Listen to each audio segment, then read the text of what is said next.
It's Ranky Tanky on WNCW. I want to talk about some of your future festivals, including international stuff, but can we hear another tune from you right now? Absolutely.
It's another one from Ranky Tanky here on WNCW. Kiana Parler singing her heart out on that one. Sounded so great this morning.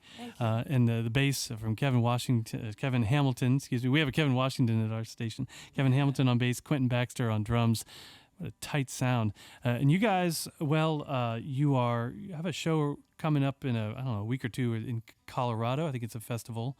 But then you head out to Sweden and Finland for some jazz-based festivals. I know Europe has got a great tradition of some jazz festivals. Has that been something you've been doing the last few years? I guess when was that when we took that nice little hop over there? Yeah, so I guess our first tour, we we were really lucky. We did a showcase in Europe early when we first started the group, and that was really how we got things going. You know, we started the group, and then kind of from my experiences in the different world music festivals, I knew about these showcases that we could do. So we did a lot of showcases in the beginning, and it really worked. It I mean, did, it was yeah. really helpful. We and you know, we did them all over the U.S., and then one that we did in Europe is called Womex. And it's a really amazing world music festival and showcase. And we played in Spain in the Canary Islands.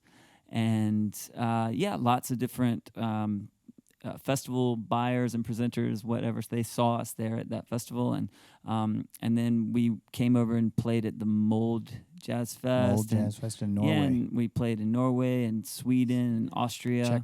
Czech Republic. And we've been so blessed. We've traveled all over the place, sharing this music, and it's really been embraced with open arms. Yeah, we every night from the stage we let people know that we played in the Arctic. Oh yeah, we literally played in the Arctic. That's different. It was cold. It was cold. It was chilly.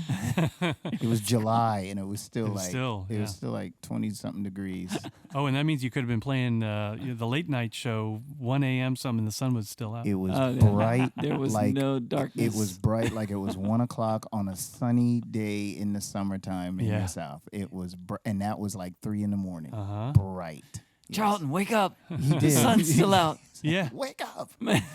I was underneath the covers. I had everything. All the blinds all pulled. the blinds pulled. Didn't work.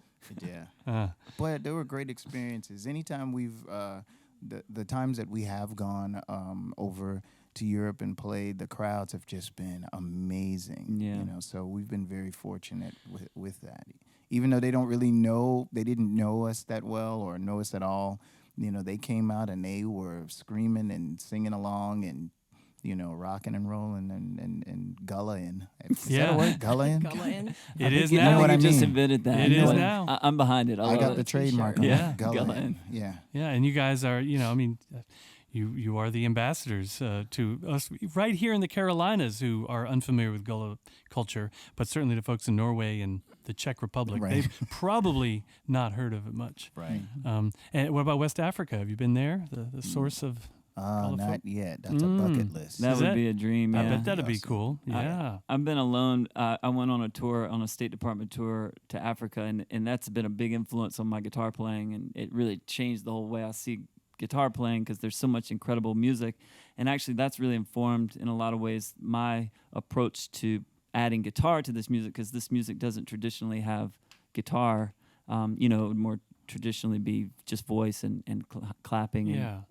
you know, body percussion or percussion of some kind. And but they're all from the same source. And but yeah, it would be amazing actually. I think we all have that hope that we could get over there someday. Yeah, Be incredible. indeed.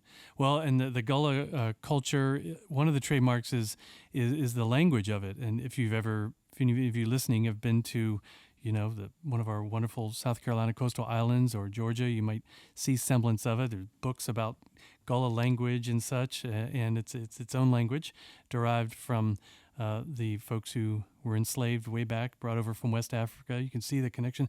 My mom, you mentioned State Department, Clay. My mom used to work for the State Department and was stationed in Sierra Leone in the 90s in Freetown. And she helped to host some folks from the South Carolina Sea Islands and Georgia Sea Islands who visited Sierra Leone to meet some of them.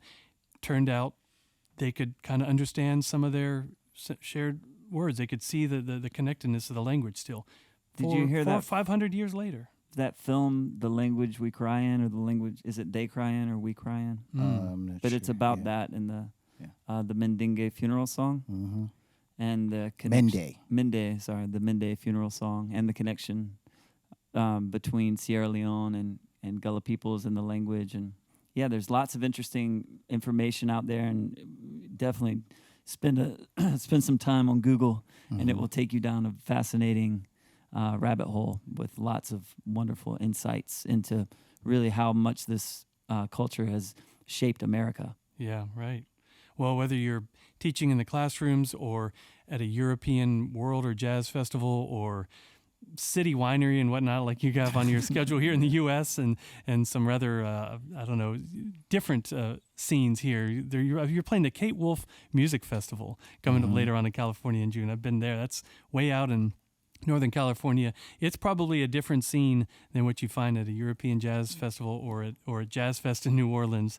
Either way, you're like I say, you're sort of ambassadors teaching some of this Gullah culture, and I bet the audience just laps it up. Should we be worried about the Kate Wolf Festival? Yeah. No. The way you said it. The way you said it's all it. in the delivery. Yeah, no, it's just that Right. you're Body probably mannerisms you're going to are be the just- first ones to introduce a lot of this Gullah culture to them too. It's a wonderful festival. Well, a lot of times when it's just interesting how you say that, because a lot of times when we get there and people are like, well, I never heard of this, but then they feel like when they've heard us play, it's like, well, that sounds familiar, you know, and then they start to realize, or they go down the rabbit hole and they go, oh, that's where that's from, you know, or that's where that song got its, you know, start from, or that's the feel, or that's the rhythm behind this particular song that I like, you know. So that's the informant side. Yeah. Yeah.